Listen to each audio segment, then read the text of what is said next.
तुलसीदास ने कहा, जीवा सांपिनी वदन बिल, जीवा सांपिनी वदन बिल, जेन जपई हरिनाम। हरिदास को कोड़े पड़ते फिर भी हरिनाम नहीं छोड़ता। तुलसीदास ने कहा, जीवा सांपनी वदन बिल, ये शरीर रूपी बिल में जीवा रूपी सांपनी है। अगर भगवत चर्चा नहीं सुनती तो फिर चिल्लाता रहेगा, अशांत होता रहेगा, दुख बनाएगा। दुख की मैन्युफैक्चरिंग हमारा मन करता है अगर भगवत भाव अंदर नहीं है तो। अगर अपने मन में भगवत कथा है या भगवत भाव है, भगवत रस का ज्ञान है और भगवान का प्रसाद पाने वाले संतों का सानिध्य है, तो फिर अपना चित्त उस परमात्मा रस से पावन होने में देर नहीं लगती है। मन की दो धाराएं हैं, एक जो हमारे सामने आता है उस जगत को मन देखता है, दूसरा देखे हुए के विषय में जो हमारी वृत्ति भीतर प्रतिक्रिया करती है या निर्णय करती है उसको मति कहते हैं। तो इस मति में और मन में जब तक मेल होता है तो वो जीवन उसका उन्नत होता है। कभी कभी मन के विचार कुछ और मति का निर्णय कुछ, उसका जीवन खिंचाव तनाव में और अशांति में बह जाता है। मन और मति एक हो उसके लिए एक ही उपाय है कि मन और मति को जहाँ से पोषण मिलता है उस एक का ज्ञान, एक की प्रीति, एक में विश्रांति पाने का अभ्यास। मन कुछ कहता है और मति का निर्णय कुछ होता है। और कुटुंब में भी मति भिन्न होती है तो कुटुंब में अशांति होती है। मन की वृत्तियां भिन्न होती है तो कुटुंब में कलह होता है। मन की वृत्तियां भिन्न भिन्न हो लेकिन मति में समझ बढ़िया हो तो भिन्न भिन्न वृत्तियां, जैसे भिन्न भिन्न हमारे दृश्य देखने सुनना भिन्न है, खाना चखना भिन्न है, फिर भी वृत्ति एक है। इसी प्रकार मति में अगर ज्ञान आ जाए तो मन की वृत्तियां भिन्न होने के बावजूद भी, कभी कभी निर्णय भिन्न होने के बावजूद भी घर में अशांति का कोई कारण नहीं है। जब ज्ञान से हम दूर होते हैं और मन की पकड़ में आ जाते हैं अथवा तो कोई मति की पकड़ में आता है तो घर में कलह पैदा होता है, समाज में अशांति और दुख पैदा होता है।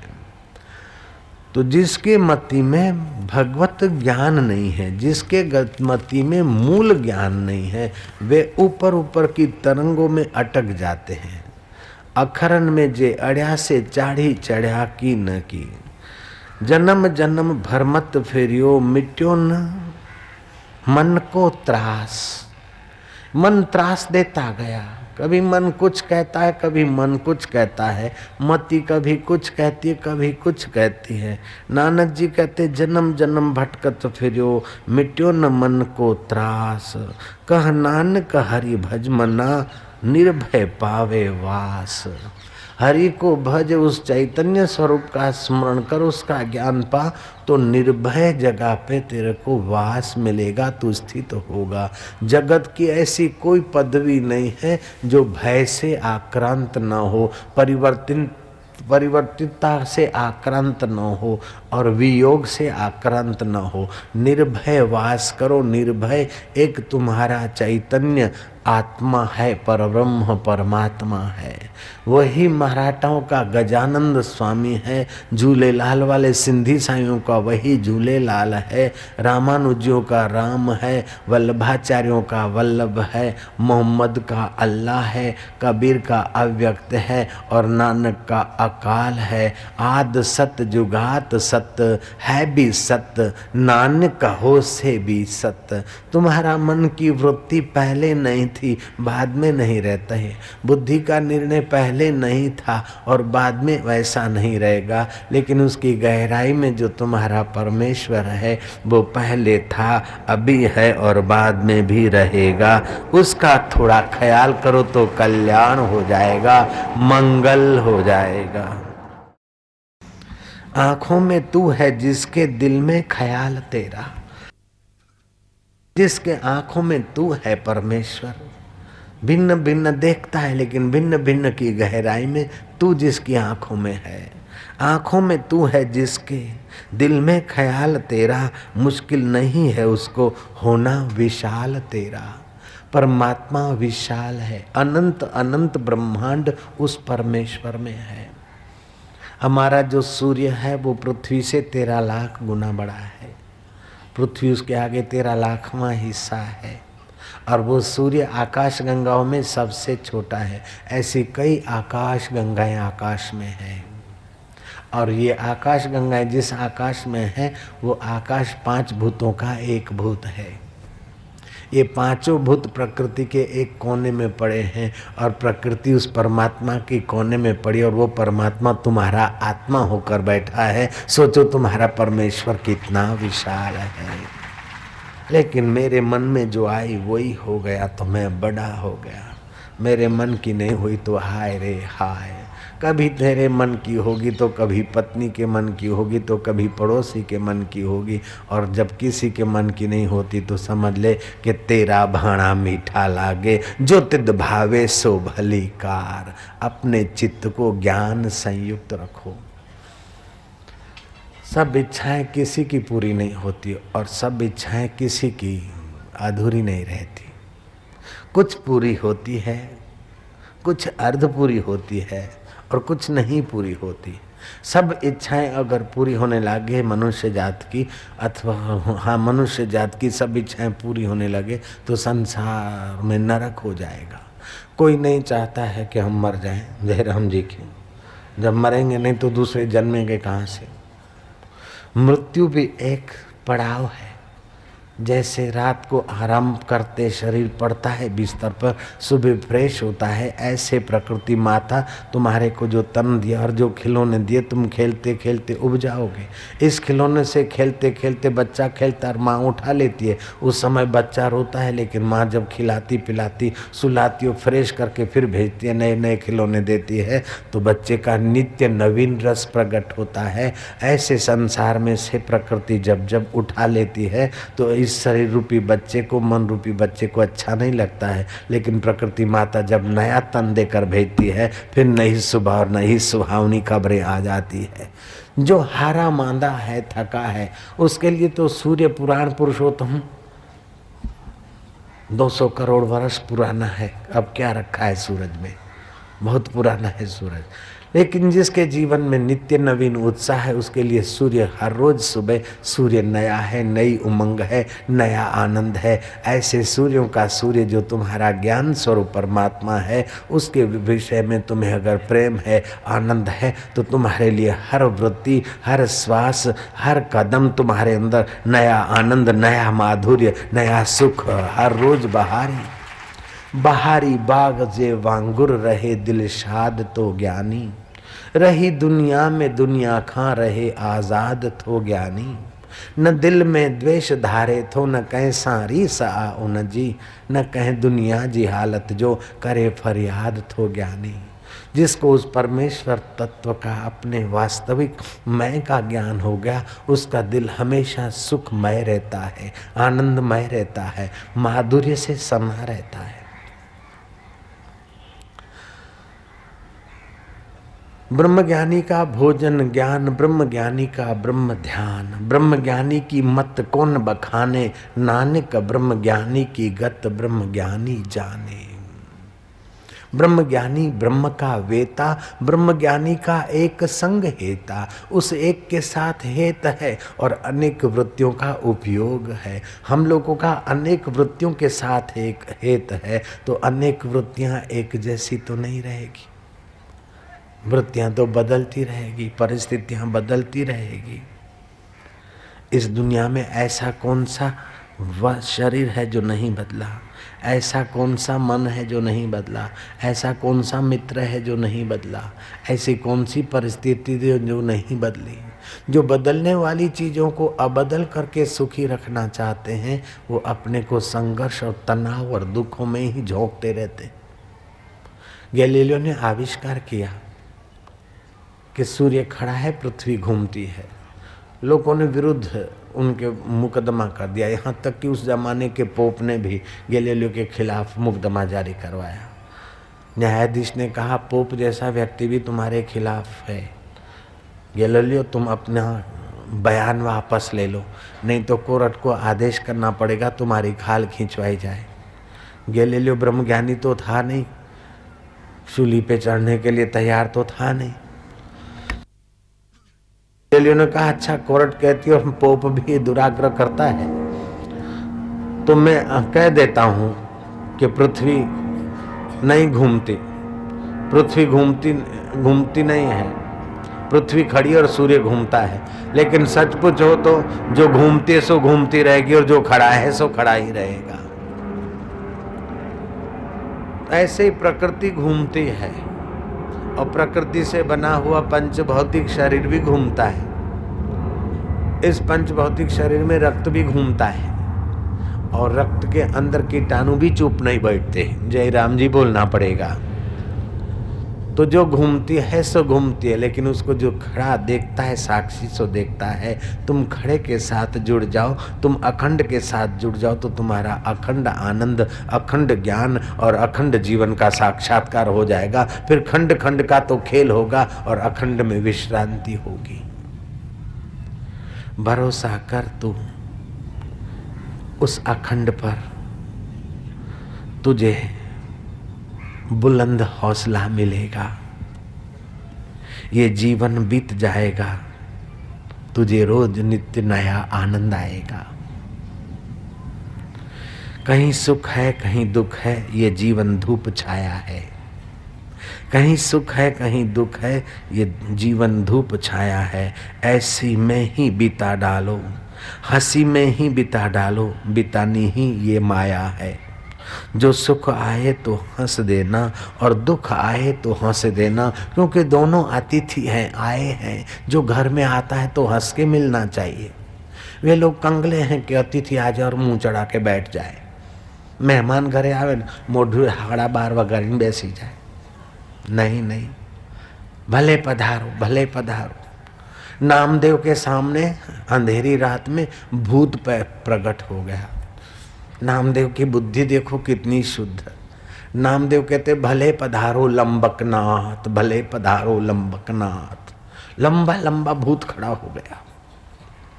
धरती पे चरण आकाश लो माथ, योजन भर के लंबे हाथ, भले पधारो लंबकनाथ, भले पधारो लंबकनाथ। सुर सनकादि गीत तुम्हारे गाए, नाथ आज नामदेव को करो सनाथ, भले पधारो लंबकनाथ। अंतर्यामी ईश्वर ने देखा कि तो भूतड़े में मेरे को देखता है, भगवान वहां प्रकट हो गए। नामदेव को दीदार हो गया और भूत का कल्याण हो गया। भूत में भी भगवान देखने वाले लोग जिस धरती पे हैं, उसी धरती के लोग माँ में भगवान नहीं देख पाते, बाप में भगवान नहीं देख पाते, मित्र में भगवान नहीं देख पाते, संत में भगवान नहीं देख पाते। वशिष्ठ जी महाराज कहते हैं कि राम जी, मैं बाजार से गुजरता हूं तो मेरे लिए वो दुष्ट लोग क्या क्या अफवाह उड़ाते हैं, क्या क्या आरोप रखते हैं, लेकिन मेरा दयालु स्वभाव है। मनुष्य को चाहिए कि संत का दुर्गुण न ढूंढे और उस पर आरोप न करे। एक भी संत में सद्गुण है तो लेकर अपना कल्याण करे। आज हिंदू धर्म के प्रचारकों में या कुछ ब्लैकमेल करने वाले मैगजीनों में तो एक ऐसा होड़ लगी है कि जहां लोगों को शांति मिलती है, माधुर्य मिलता है, जीवन की उलझी गुत्थियां सुलझती है, ऐसे संत और समाज के बीच पुलिया बनने के बजाय वे लोग संत और समाज के बीच खाई बनकर समाज को कौन सी खाई में फेंकना चाहते हैं वो भी पता नहीं चलता है। लेकिन हिम्मत वाले सज्जन लोग हैं, ऐसे मैगजीनों को और ऐसा कुप्रचार करने वालों को उठाकर धराशायी कर देते हैं और सत्संग की यात्रा तो होती रहती है, माधुर्य का रस तो बरसता रहता है।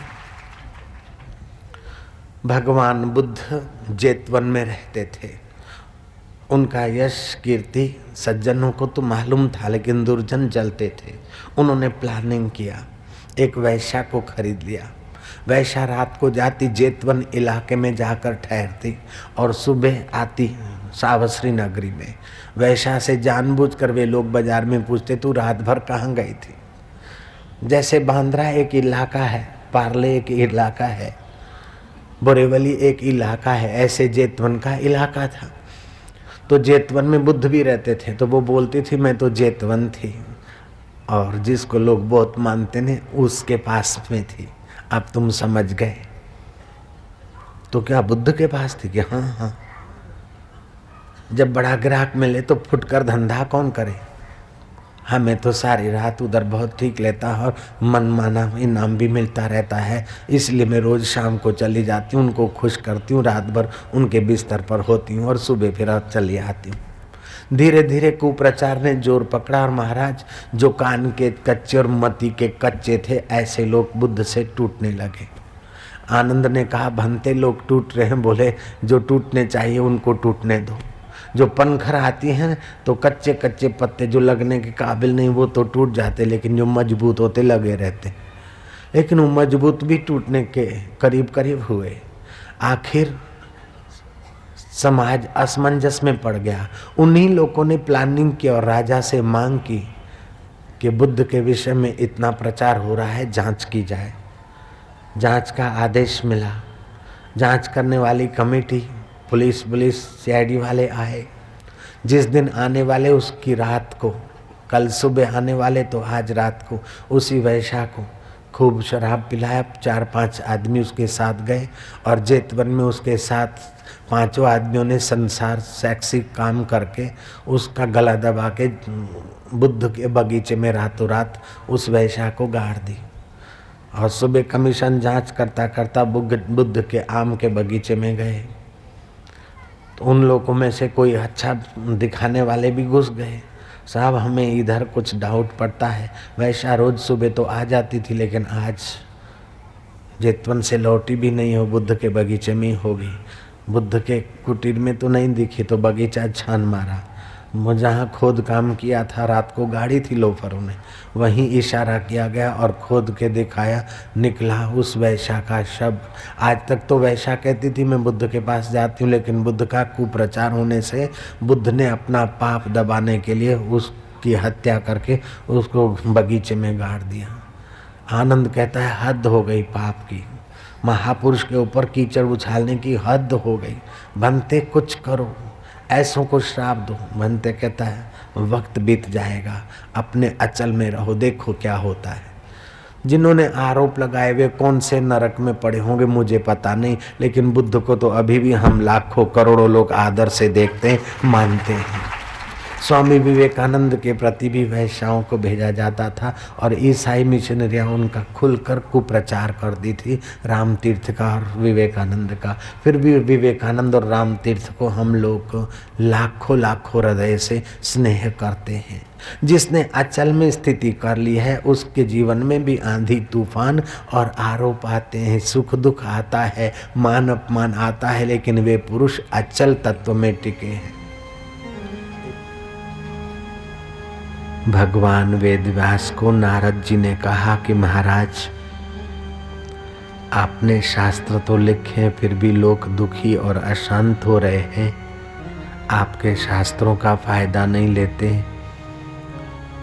उसका कारण है कि आपने ये तो लिखा कि पत्नी को क्या करना चाहिए, पति को क्या करना चाहिए, पुत्र कैसा होना चाहिए और पति पत्नी को आपस में कैसा व्यवहार करना चाहिए, एक दूसरे की उन्नति कैसी करनी चाहिए, ये तो आपने लिखा।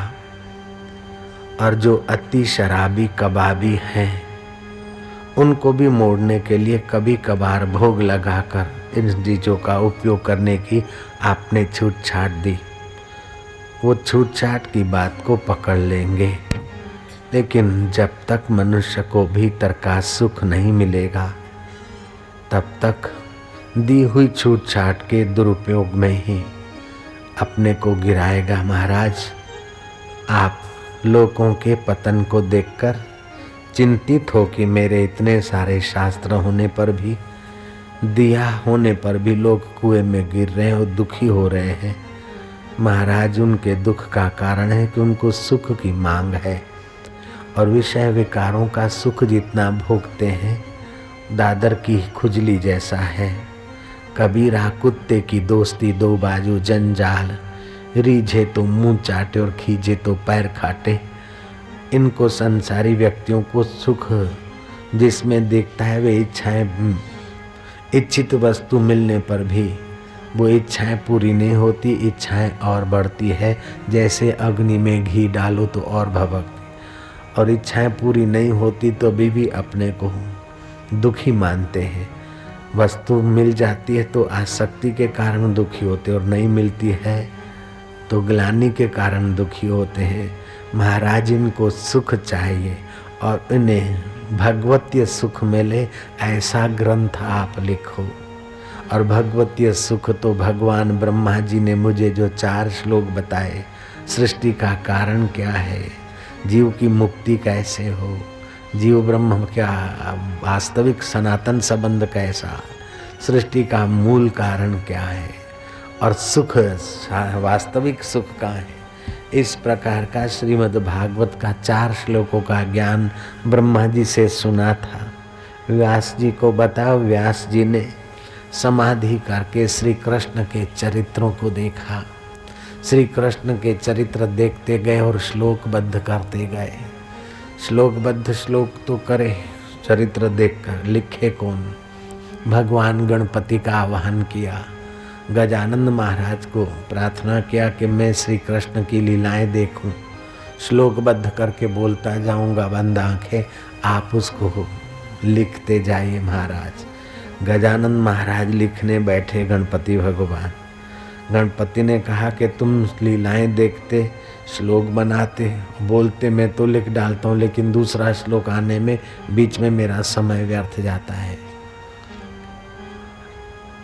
तब व्यास जी ने कहा कि जो श्लोक मैं बोलता हूँ उसको आप लिख तो लेते, लेकिन उसमें कोई अपूर्णता या कमी हो तो हे रिद्धि सिद्धि के स्वामी आप उसमें पूर्ति कर दीजिए। व्यास जी ने 18,000 श्लोक बोल दिए। गणपति महाराज ने पूरा भागवत ग्रंथ लिख दिया। व्यास जी ने पूछा कि मैं तो बोलता ही रहा, लेकिन आप तो चुप ही चुप थे, आपने तो कभी एक शब्द तक नहीं बोला, प्रभु ऐसा क्यों? तब भगवान गणपति कहते हैं कि मुनि शार्दुल, हर दिए में, जलते हुए दिए में उसके जलने का कारण, उसकी रोशनी फैलाने का कारण है तेल। किसी दिए में कम होता है, किसी में ज़्यादा होता है, और जो दिया ज़्यादा तेल खर्च करता है वो जल्दी बुझ जाता है, और जिसकी लोग कम तेल खर्च करती है वो लंबा समय तक रहता है। ऐसे मनुष्य जीवन का दिया है श्वासों का। जो ज़्यादा व्यर्थ की बातें करता है उसके व्यर्थ के श्वास भी खर्च होते हैं, व्यर्थ का कलह भी पैदा होता है। हे व्यास जी, मैंने संयम का प्रथम सोपान वच्चो गुप्ती, संयम का प्रथम सोपान है वच्चो गुप्ती, अर्थात वाक का संयम। बिन जरूरी क्यों बोलना, आप तो बोलते जाते थे, मुझे लिखना था, फिर बीच में मैं व्यर्थ का क्यों बोलूं, अपनी वाणी का व्यय क्यों करूं। जो वाणी का व्यय नहीं करते उनकी वाणी का बड़ा प्रभाव पड़ता है। जो वाणी का व्यय नहीं करते, व्यर्थ का, उनके जीवन में फालतू कलह नहीं होता है। जो वाणी का व्यय नहीं करते वो फालतू झूठ भी नहीं बोलते। एक आदमी आया, बोले स्वामी जी ये बड़ा सज्जन आदमी, बड़ा सच्चा है और बहुत बोलता है। जो बहुत बोलता है वो सच्चा कैसे होगा? सत्संग तो करता नहीं, बहुत बोलता है तो संसार का बोलता है, तो झूठ बोले बिना कैसे बोलता? बोले सेठ है, बड़ा ही ईमानदार है, बड़ा सेठ है। जब बड़ा सेठ है तो बड़ा ही ईमानदार कैसे होगा? कुछ न कुछ बेईमानी किया होगा, तभी तो बड़ा सेठ बना होगा। जयराम जी की बोले ये बड़ा लॉन्ग लाइफ है और बड़ा संयमी है। संयमी है तो लॉन्ग लाइफ है, लेकिन संयम छोड़ा तो मन भी चंचल, मति भी चंचल और जीवन भी व्यर्थ हो जाता है। इसलिए अपने जीवन में 10 घंटे नहीं तो 5 नहीं तो 2 घंटे मौन का अभ्यास करो। 1 आध घंटा मन को देखने का अभ्यास करो कि मन क्या क्या सोचता है। तुम कागज पेंसिल लेके बैठो, मन से पूछो तुम क्या क्या चाहते हो, जो चाहता है वो भी बोलता जा। मन बोलता जाए, तुम लिखते जाओ, लिखते जाओ, लिखते जाओ। 1 घंटा आधा घंटा लिखो, फिर देखो कि मन जैसा पागल खाना दूसरी जगह कहीं नहीं।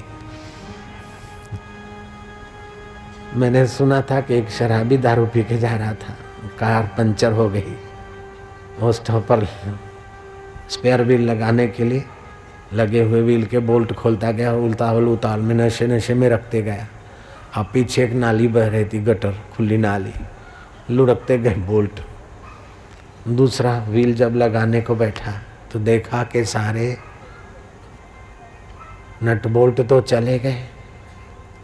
वो नगर परिषद को गालियां देने लगा कि पैसे खा जाते, चुनाव के टाइम में तो मीठी मीठी बातें करते, फिर तो मिलते भी नहीं, और गटर खुले, गंदगी, और हिंदुस्तान में तो हद से ज़्यादा गंदगी, सड़कों पर धूल और डस्ट, प्रदूषण निवारण चिल्लाते तो हैं लेकिन कोई साफ सफाई नहीं रखते, और इतना बड़ा गटर खुला है।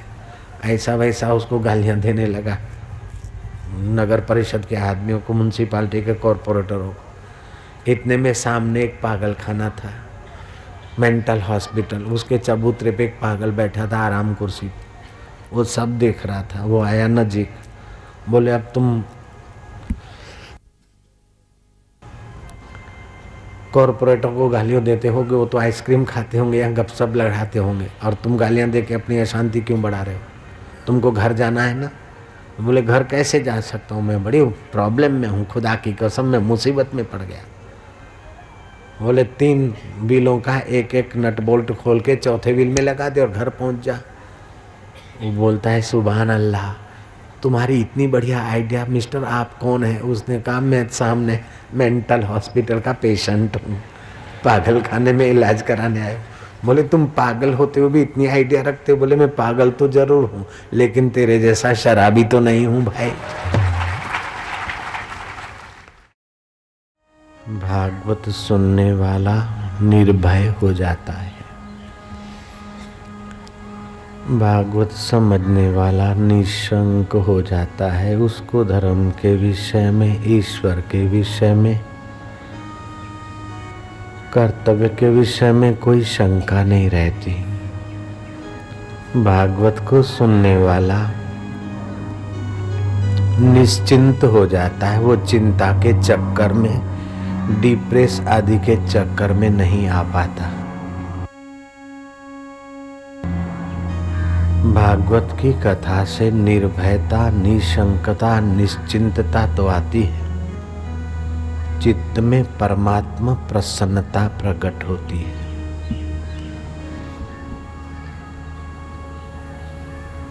भागवत को हजम करने वाला मृत्यु के भय से पार हो जाता है। जिसकी मृत्यु होती है वो मैं नहीं, और जो मैं है उसकी कभी मौत नहीं। वो अपनी नकली मैं को, मिथ्या मैं को भी जान लेता है और सत्य मैं को मैं के रूप में पहचान लेता है।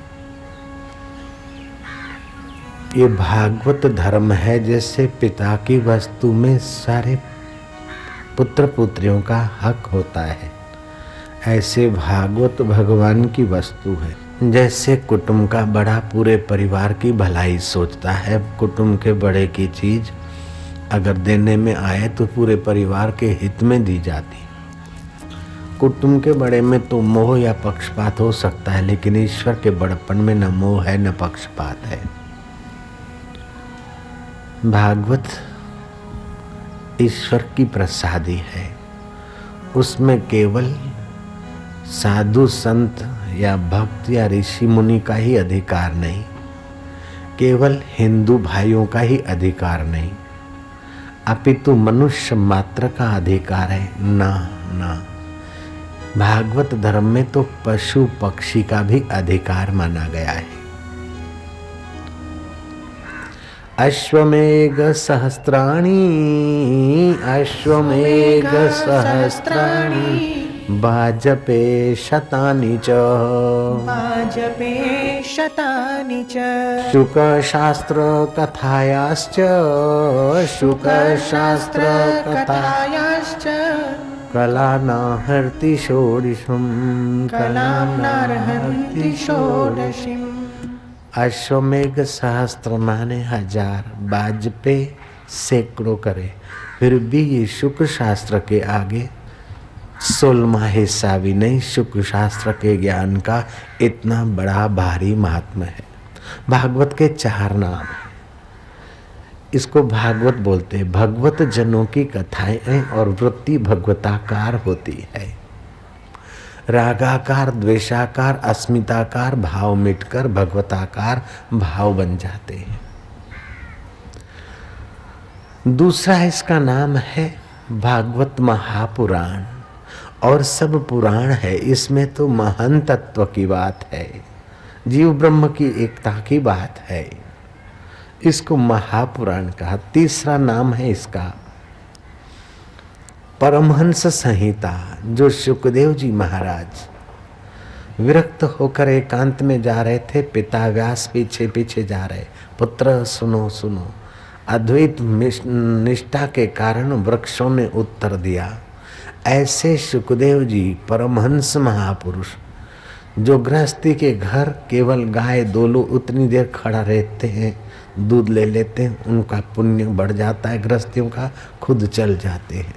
ऐसे सुखदेव जी महाराज निराकार के उपासक भी इस भागवत की कथा से अपने चित्त को और रसीला बनाते हैं। इसलिए इस ग्रंथ का नाम परमहंस संहिता है। चौथा नाम है कल्पद्रुम। इस भागवत की कथा से जिस भावना से बैठे, जैसे धुंधुकारी इस कल्पना से बैठा कि मेरी प्रेत योनि से सदगति हो, भागवत की कथा से उसकी प्रेत योनि से सदगति हो। शौनक ऋषि यज्ञ की पूर्ति में भागवत सुनते हैं, उनका यज्ञ संपन्न हुआ। कोई भक्ति के लिए सुनता है, कोई ज्ञान वृद्धि के लिए सुनता है, तो कोई चित्त की विश्रांति पाकर सामर्थ्य बढ़ाने के लिए सुनता है। जैसे जैसे भाव से सुनते हैं ऐसा ऐसा फल प्राप्त होता है। इसलिए इसको कल्पद्रुम नाम दिया। श्रीमद् भागवत की कथा मनुष्य मात्र के लिए हितकारी है। गांधी जी ने जब भागवत कथा सुनी तो बोलने लगे कि भागवत की कथा में इतना रस और इतना ज्ञान भरा है, मुझे पहले पता ही नहीं था। मालवीय जी महाराज कहते हैं कि भागवत को सुनने वाला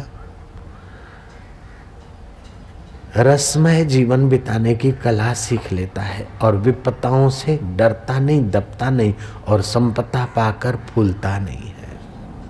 और अपने पिया को, परमेश्वर को दूर या लोकांतर में नहीं मानता, उसका परमात्मा अपना आत्मा ही हो जाता है।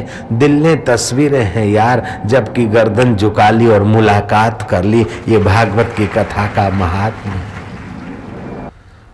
कृपी के पास केवल एक लंगड़ी गाय थी, उसी के दूध से अपना घर चलाती थी। दुरासा ऋषि पहुंचे, कृपी ने उनका स्वागत किया दूध दही आदि से। कृपी उदास क्यों है? बोले द्रोणाचार्य इतने बड़े धनुर्विद्या के ज्ञाता हैं, लेकिन हमारे घर में तो गाय के लिए, दूध के लिए एक लंगड़ी गाय मात्र है, इसी से गुजारा चलाना पड़ता है। विधाता ने गरीबी लिख लिया हमारे लेख में। दुरासा जी ने कहा नहीं नहीं, मनुष्य अपने भाग्य का आप विधाता है। कल का अजीर्ण आज के उपवास से मिटता है, कल का लड़ाई झगड़ा आज के कॉम्प्रोमाइज से मिटता है, कल का कर्ज आज की भरपाई से मिटता है, सिर्फ कल का प्रारब्ध आज के सुकृत से बदला दिया जा सकता है। कृपी तू ऐसा कर, अभी सूर्य ग्रहण आ रहा है, तो जिस गाय के दूध से घर का गुजारा चलाती है, एक दिन उपवास कर देना और इसी गाय के दूध से जो उपज हो उस सत्पुरुषों की सेवा में लगा देना, तो तेरा अनंत गुना दान तेरे को ऐहिक दरिद्रता से छुड़ा देगा। ये दान करने के बाद हुआ भी ऐसा कि धृतराष्ट्र के मन में हुआ कि इनके यहाँ बहुत सारी गायें भेजते, और फिर धन धान्य से वे पूर्ण हो गए। इसको स्मार्त कर्म बोलते हैं। एक देवे 10 पावे, एक देवे 100 पावे, एक देवे 1000 पावे, उसकी लिमिट होती है स्मार्त कर्म की। भगवतीय कर्म की कोई लिमिट नहीं होती है। जैसे राजा मंदिर की सीढ़ियां चढ़ रहा है, मालिन ने कहा राजन हार ले जाओ, 4 सीढ़ी और ऊपर गया, दूसरी मालिन ने कहा अंधाता ये हार स्वीकार करो, ले जाओ भगवान के लिए। दोनों मालिनों से हार लेकर भगवान को चढ़ाकर राजा नीचे उतरा। पहली मालिन से पूछा कितने पैसे?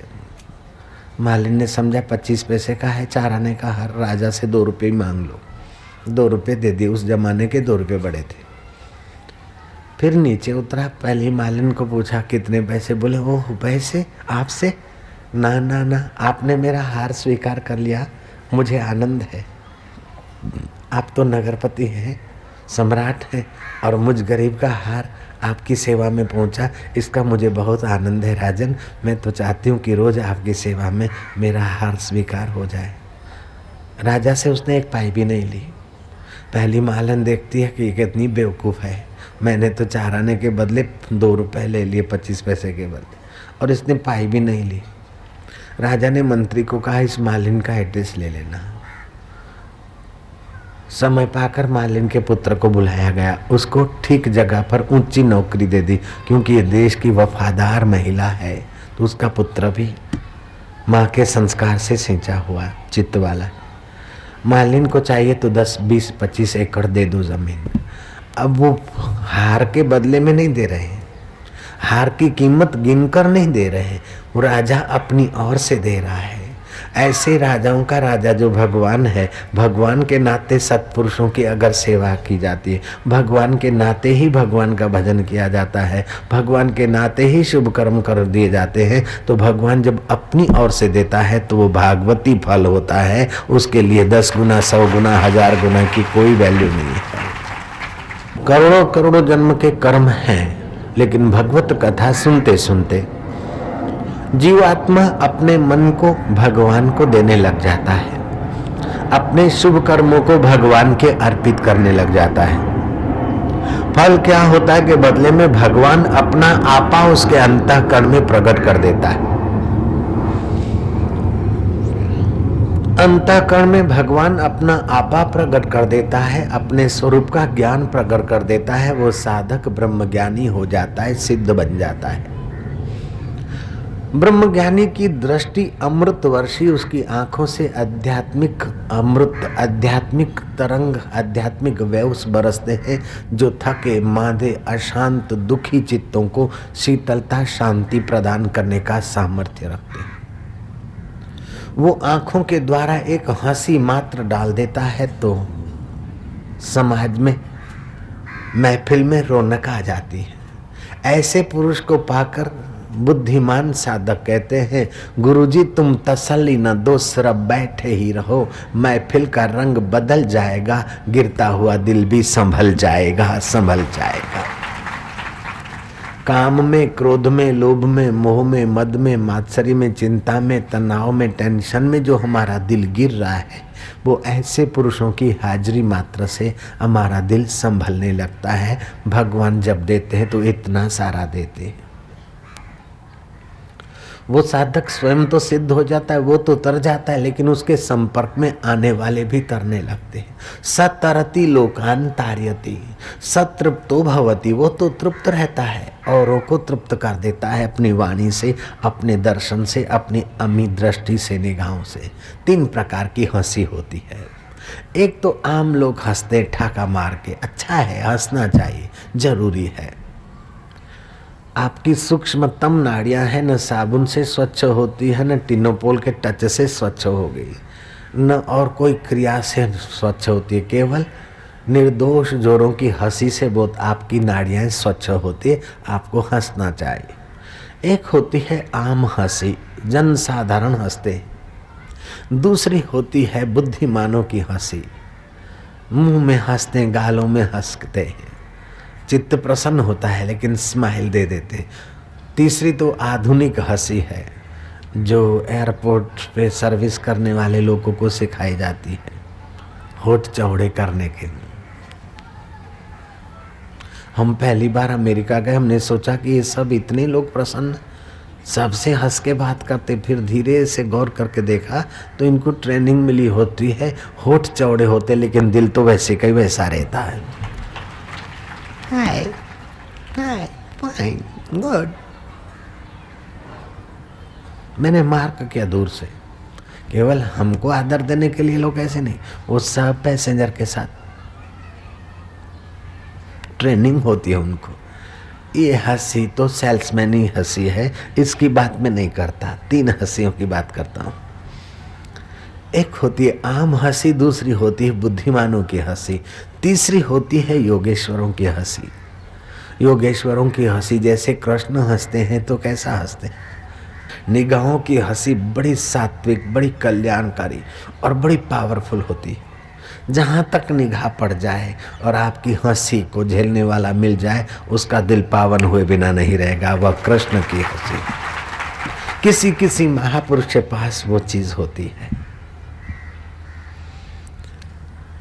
निगाहों से वे निहाल हो जाते हैं जो संतों की निगाहों में आ जाते हैं। ब्रह्मज्ञानी की दृष्टि अमृत वर्षी, ब्रह्मज्ञानी का दर्शन वड भागी पावई, ब्रह्मज्ञानी को बल बल जावई, ब्रह्मज्ञानी की मत कौन बखाने, नानक ब्रह्मज्ञानी की गत ब्रह्मज्ञानी जाने। तुकाराम महाराज ने कहा, जगत में सर्व प्रकारे सुखी कौन आए, मन्ना तुम ही शोधुनी पाए।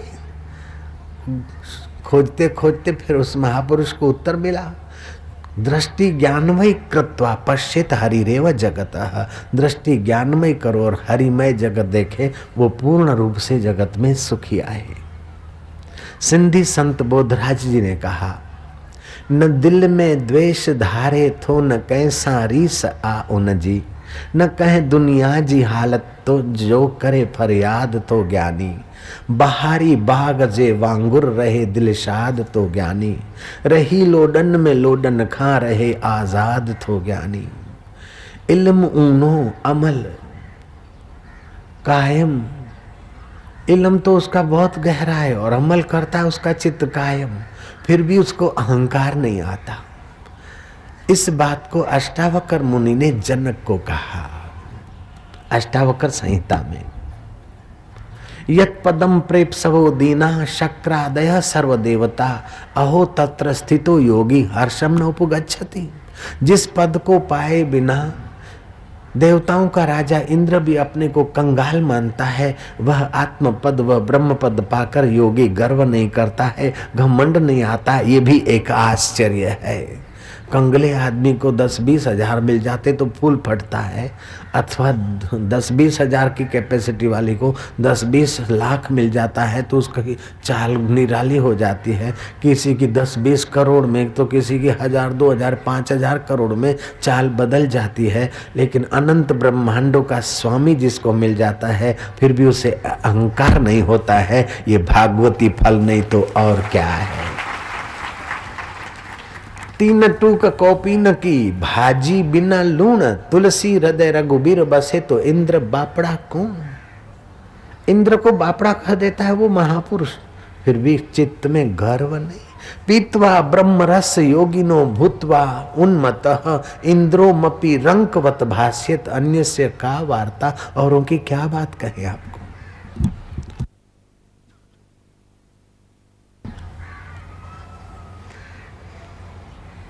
श्रीमद् भागवत के आरंभ में ये नहीं कहा गया कि कृष्णम परम धीमहि, शिवम परम धीमहि, विष्णु परम धीमहि, नहीं, सत्यम परम धीमहि। जो सत्य स्वरूप है वही कृष्ण है, वही शिव है, वही अम्बा है, वही अल्लाह है, वही राम है, वही विठल है। हम उसका ध्यान करते हैं। अगर कृष्ण परम धीमहि कह देते तो जो शिव को मानने वाले हैं और किसी देवी देवता को मानने वाले, उनको संकोच हो सकता है। लेकिन ऐसा कोई देवी देवता या अल्लाह नहीं है जो असत्य हो।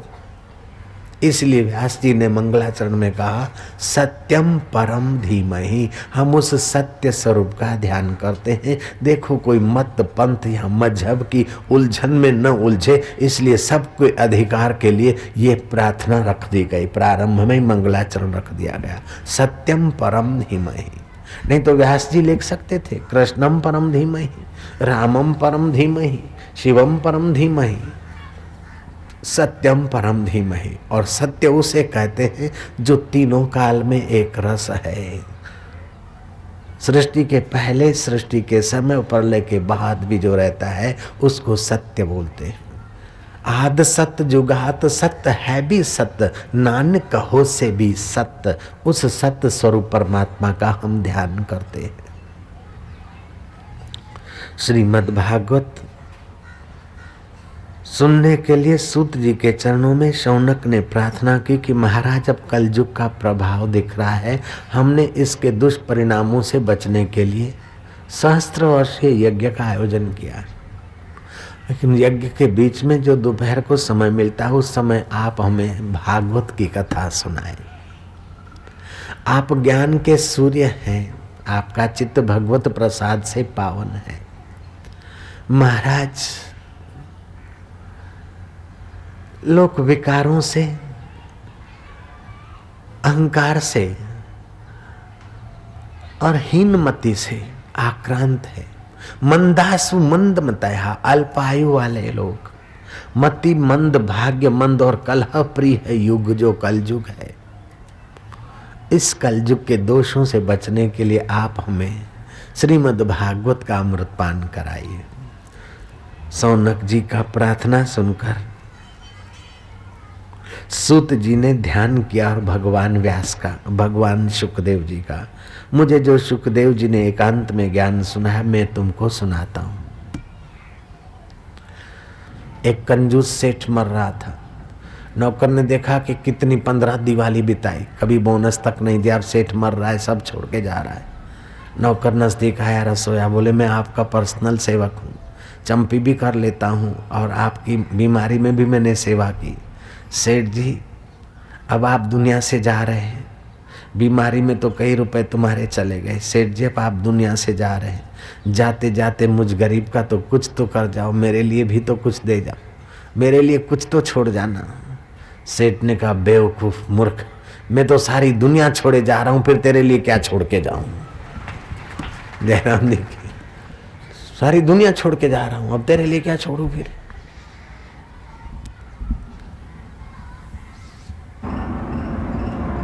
जिसका मेन कारण गलत होता है उसका परिणाम भी गलत आता है। साधन गलत तो साध्य भी गलत बन जाता है। हम चाहते कि कर्म चाहे हम गलत करें और फल मिले बढ़िया, नहीं नहीं, जो हक की कमाई है, सच्चाई की कमाई है, पसीने की कमाई है, उसका जो आनंद आता है वो 2 नंबर की कमाई के ऐश में उतना आनंद नहीं आता। जयराम जी की, जो सहज स्वभाव मित्रों से मिलने का आनंद आता है वो अपना आडंबर दिखा के मित्र को इम्प्रेस करने में वो आनंद नहीं आता है। रामतीर्थ कहा करते थे कि हे मानव, तुम अपना समय शक्ति बड़े बड़े भवन और फर्नीचर सजाने में व्यर्थ मत करो। भवनों को और फर्नीचरों को सजा सजा कर आने वाले अतिथि और मित्रों को प्रभावित कर करके आप अपने और मित्र के शत्रु मत बनो। आप अपना सहज जीवन जियो। मित्र को बड़े बड़े वैभव और मेहमान को बड़ी बड़ी चीजें दे देकर उसको प्रभावित करने के बजाय आप सहज में निर्दोष प्रेम उसको दो और एक प्याला पानी भी दोगे तो तुम्हारा मित्र सचमुच में उन्नत होगा और तुम भी उन्नत होगे। लेकिन आडंबर से मित्रों को प्रभावित करते रहोगे तो आपकी सच्चाई दबती रहेगी और मित्र के अंतःकरण में आपके लिए रहेगा कि इस मेरे बेटे के पास माल तो बहुत है। ईर्ष्या की आग उसके चित्त में पैदा होगी। इसलिए आप अपने धन का, वैभव का प्रदर्शन करके मित्रों को प्रभावित मत करो। अपनी सरलता और मित्र में परम मित्र है उसका प्रदर्शन करके उसका और अपना कल्याण करने के रास्ते लगो। बहुत बढ़िया बात है और आपको जचती इसलिए ताली बजाई, तो अब अमल में लाने की कृपा कीजिए। जयराम जी की। आज तो होड़ लगी है एक दूसरे को इम्प्रेस करने की। किसी संत से भी मिलने जाते तो मेरे पास ये है, मेरे पास ढींगना है, फलाना है, ढींगना है। एक दूसरे को इम्प्रेस करने के सिवा और कोई बात ही नहीं होती। मन क्रम वचन छांडी छल, जब लग जनन तुम्हार तब लग स्वप्न हूँ सुख नहीं करे कोटि उपचार। हर्ष तो हो जाएगा थोड़ी देर के लिए, किसी को इम्प्रेस करा वो प्रभावित हो गया, आपको थोड़ा हर्ष होगा, लेकिन अंदर का सुख अलग बात है, हर्ष दूसरी बात है। नानक जी कहते हैं हर्ष शोक जाके नहीं, वैरी मित समान, कह नानक सुन रे मना, मुक्त ताही ते जान। जिसको हर्ष और शोक बांध नहीं सकता, प्रभावित नहीं कर सकता है, वह मुक्त आत्मा है। आप मुक्त आत्मा होने के लिए जन्मे हैं, बंध मरने के लिए आपका जन्म नहीं हुआ है, फंस मरने के लिए जन्म नहीं हुआ है। बड़े बड़े भवनों में अथवा बड़े बड़े फर्नीचरों में अथवा बड़े बड़े धन के ढेरों के नीचे दब मरने के लिए तुम्हारा जन्म नहीं हुआ है। इनका सदुपयोग करके सत्य स्वरूप परमात्मा के शिखर पर आपको पहुंचने के लिए धरती पे भेजा गया है। इस बात को कभी मत भूलना है।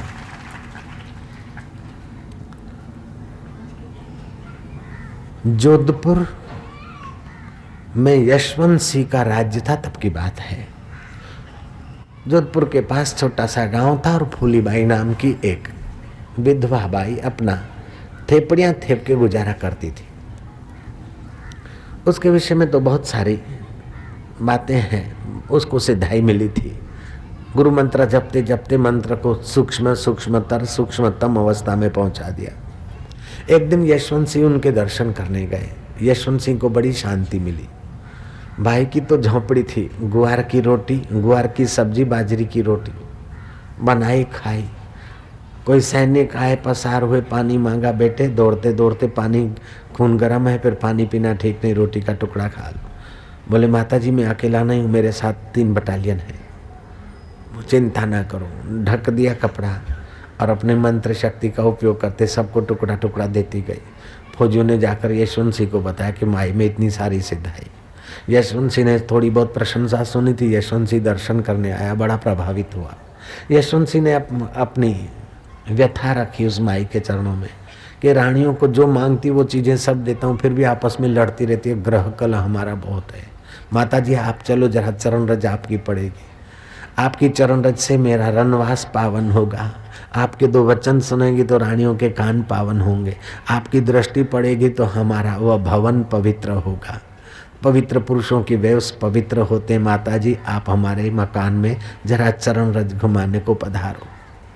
हाँ ना करते हुए यशवंत सिंह ने माता जी को राजी कर लिया और माता जी पहुंची रनवास में। अब वो फूलीबाई के साथ राजा कैसे आए, रानियों और माता के बीच पुरुष का होना अच्छा नहीं लगता, ऐसा समझ के राजा तो राज दरबार में गए और दासियों को बता दिया कि माता जी के पैर घुमाओ और रानियों को जरा सत्संग मिल जाए। रानियों ने देखा कि इतना मोटा थिगड़ा लगा हुआ और ये बुढ़िया रनवास में कैसे घुस गई। रानियां तो हार श्रृंगार कर रही थी, अपने को कुछ विशेष मान रही थी। फूलीबाई को देखकर रानियां ठाका मार के हंसने लगी कि ये कौन सा प्राणी आ गया अंदर। फिर भी फूलीबाई को दुख नहीं हुआ, करुणा उपजी कि इनका भला हो। फूलीबाई ने कहा देखो बहना, ये गहने गांठे जो पहन रही हो इससे तुम्हारी शोभा नहीं, ये तो तुम्हारे शरीर की शोभा है। जिसको जला देना है उस शरीर की शोभा के लिए हार श्रृंगार करो, मैं मना नहीं कहती हूँ, लेकिन तुम्हारी शोभा के लिए भी तुम कुछ करो। फूलीबाई की भाषा में मैं सुना दूं आपको। फूलीबाई ने रानियों को बताया कि गहनो गांठो तनरी शोभा, काया काचो भांडो, फूली कहे ते राम भजो, लड़ो क्यों हो रांडो, आपस में लड़ती क्यों हो। जोधपुर राजस्थान में है। राजस्थान का सम्राट जिसके चरण छूता है, और वो फूलीबाई रानियों को इतना नगद सुनाती है करुणा से भरकर कि सत्संग भागवत की कथा में भारत की उस गरीब महिला की कथा जोड़ने में मुझे आनंद आता और आपको भी मजा आता है। सत्य सत्य सत्य है।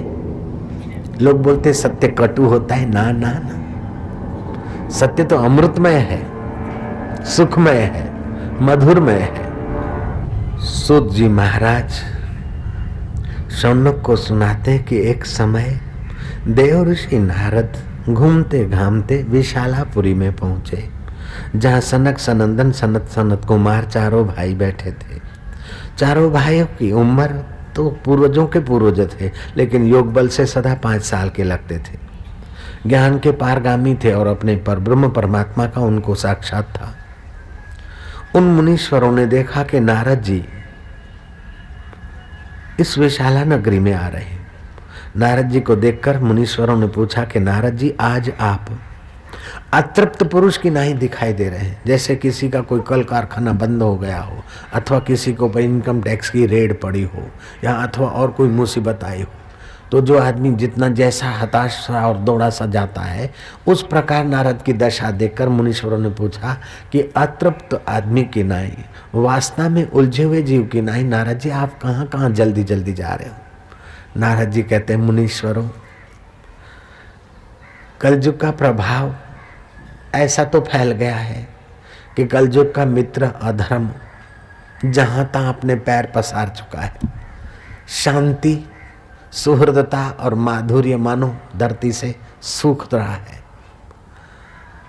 मैं पृथ्वी के प्रयाग, काशी, रंग क्षेत्र, पुष्कर, हरिद्वार और बड़े बड़े तीर्थों में गया। वहां भी देखा कि मनुष्य को शांति मिलने की कोई व्यवस्था नहीं, वहां भी हाय धमाधम, और पाखंडियों ने वहां वास किया है। मंदिरों का सत्व यवनों ने नष्ट कर दिया और तीर्थों का सत्व पाखंडियों ने नष्ट कर दिया। कथा का सत्व स्वार्थियों ने नष्ट कर दिया और शांति की कोई कीमत समझने वाला व्यक्ति शांति पाने के लिए भटके तो कोई जगह ही नहीं। पूरी धरती मैंने छान मारी, कहीं सुख और शांति नहीं। शांति धन से बड़ी है, शांति सत्ता से बड़ी है, शांति सौंदर्य से बड़ी है। खूब सुंदर हो और अंदर में अशांत की आग हो तो क्या सौंदर्य किस काम का। शांति सौंदर्य से बड़ी है, शांति सत्ता से बड़ी है। सत्ताधीश और अशांत है तो किस काम का उसका जीवन। शांति धन से बड़ी है, शांति स्वर्ग से बड़ी है। स्वर्ग में रहते और अशांति की आग में जले तो ऐसे स्वर्ग को आग लगाओ। शांति स्वर्ग से बड़ी है, शांति रिद्धि सिद्धियों से बड़ी है, यहाँ तक कि शांति भगवान से भी बड़ी है। बोले महाराज कैसे? जब तुम्हारा मन शांत होता है तो भगवान प्रकट हो जाता है, शांति के बल से भगवान आता है। जय राम जी की। चित्त शांत होगा तब भगवान प्रकट होता है। शांति भगवान को प्रकट करने वाली है, आध्यात्मिक सामर्थ्य प्रकट करने वाली है। ऐसी शांति महाराज इस कलयुग में देखने को नहीं मिलती।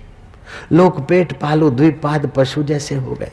आटा नमक दाल, रोजी रोटी और कपड़ा लत्ता की चिंता में, भवन के चक्कर में ही पूरे हैं। जिसको छोड़ जाना है उन चीजों के लिए तो मरमिट रहे दिन रात, और जो सदा साथ में रहता है उस परमेश्वर शांति के लिए लोगों को समय नहीं। और जिस किसी को थोड़ी बुद्धि है, समय है, तो जहां जाओ वहां महाराज कलयुग के मित्र अधर्म ने अपने पैर पसारे।